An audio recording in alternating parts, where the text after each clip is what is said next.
tattooed on my leg. I have SXE for straight edge. Let me see.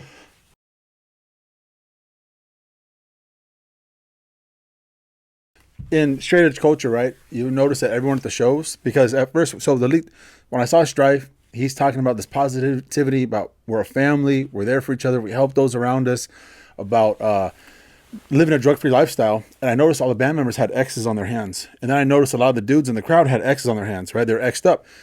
Talking to dudes, doing research, going to show after show, I realized, oh, that's a thing. Like, that's a straight edge thing, is the X, the symbol of the X, right?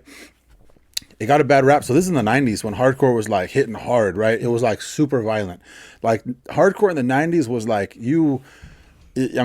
that's why the rest of my friends were like, we ain't going to that. It was super violent. It got to the point where it actually made it on the news at one point, and they were talking about, because there was a couple incidences of Hollywood where I believe it was outside the Roxy, right?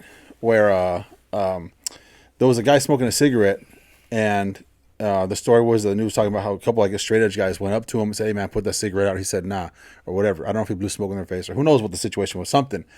And they attacked him, and I believe they stabbed him and everything. Oh, So shit. and then a lot of beatings were happening like that at shows. It was getting more and more prevalent.